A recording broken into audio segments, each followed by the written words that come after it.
Squatawa, the teller of tales. Gather around the council fire, and I will tell you a tale of the Inca race, who once ruled a mighty kingdom. It is the tale of the coming of the sun. In the heavens, the sun, who was Lord of the world, rested each day on a golden throne after his journey around the earth. Of all his children, the sun loved two more than the rest: Manco, the prince of the night, and Oella, the princess of the day. My children, I have decided that you must go to Earth, for my people are in great need. The land is beautiful and fertile, but my people live as animals in caves. They eat only wild roots and the raw flesh of wild animals, and they clothe themselves in the skins of animals. I have a great sorrow for these people, my children. For that reason, I must send you to the earth to rule and guide them. Do not send us away, Father. We do not wish to leave you. Father, I am a prince of the heavens. Do not send me from your throne. My foolish children, do you not know that I will be with you no matter where you may go? The two children of the sun prepared to obey their father. They would glide to the earth on the golden ray of the morning sunshine. My gift to you is this part of the sun, which you will take with you. It will tell you when you have reached your final destination. When you stop, place the sunstone on the ground. If it is the place that will be your new home, the sunstone will sink into the ground. And the two royal children of the sun came to earth to begin their search for their people. I am frightened, Manco. A princess of the sun cannot be afraid, my sister. Come, let's move on. Manco and his sister came to the shore of a great lake. It was a cold, barren place. This cannot be the home our father has given us. Only the gold sunstone can tell us that. The stone was set on the shore, but it did not move an inch. This was not the end of their journey. And so they prepared to cross the lake and to continue their search. Manco built a sturdy boat, and his sister prepared food. Later they would give the knowledge of fire and of boats to their people. Near the center of the lake, Manco and Oella came to a large island where they stopped to rest for the night. Our father, the sun, has almost completed his journey. And the moon comes to light the night and to guard our rest. With the dawn, they again took up their search. They agreed that the large island would someday be dedicated to the sun, and the small island to the moon. Temples would be built to honor the two gods of the sky. Suddenly, dark clouds covered the sun, and the waters were driven by great winds. The small boat was almost swamped. Manco and his sister feared that they would drown. The storm raged on. Manco quickly tore his tunic and bound his sister and himself to the mast so that they would not be swept away. Oh, I'm afraid, Manco! I fear that we shall die! Our father will protect us, my sister.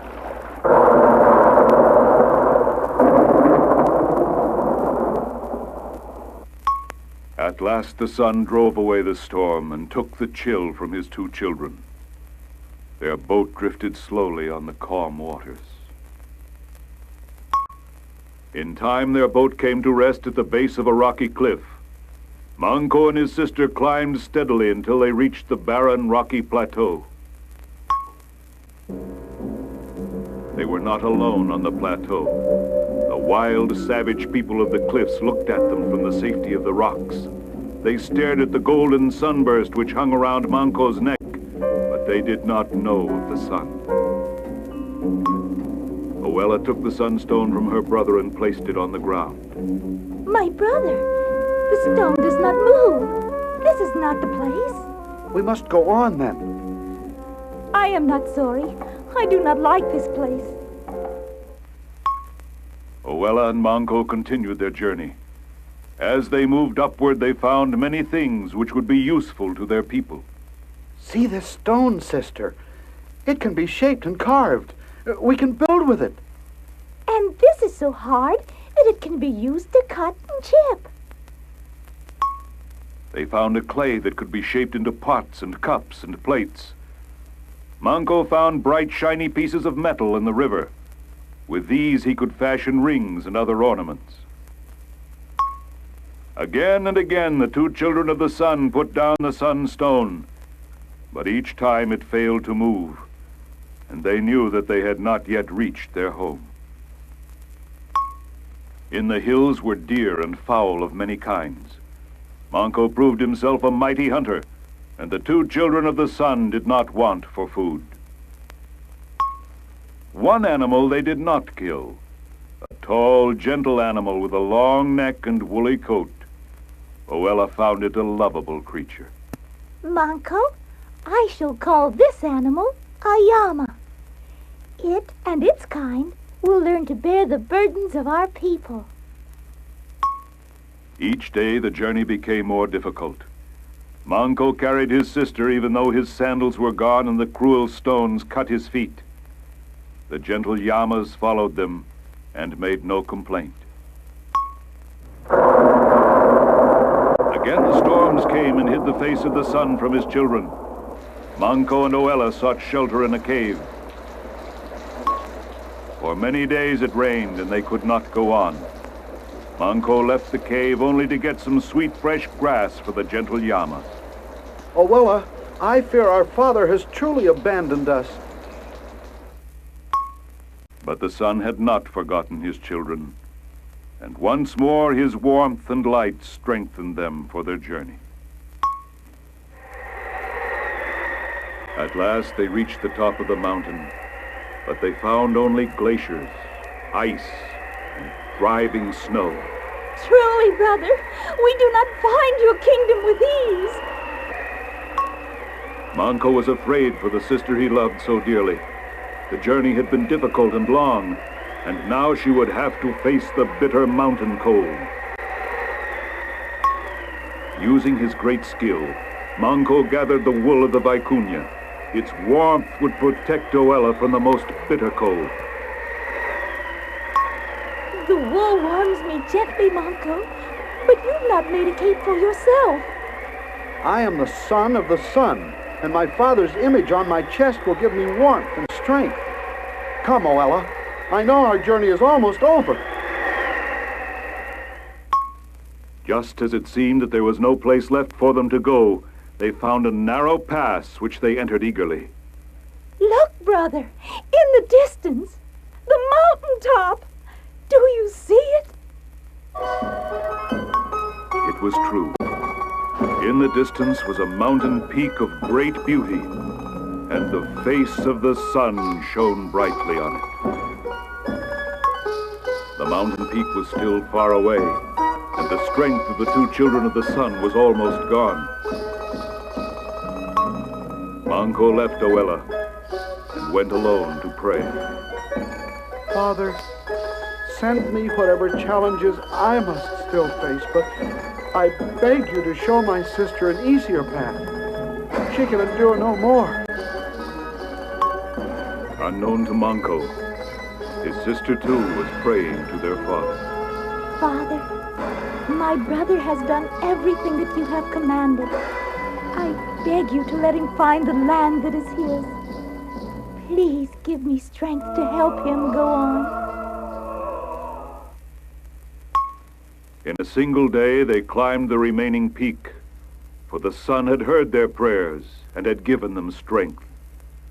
When they reached the summit, they were greeted by a royal falcon.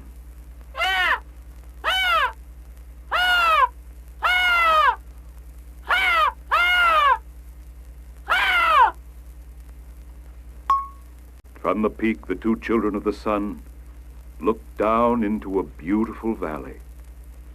Each said a silent prayer that their journey had come to an end. the sunstone sank into the ground and disappeared forever as Manco embraced his sister. Oh, Manco! Can it be true?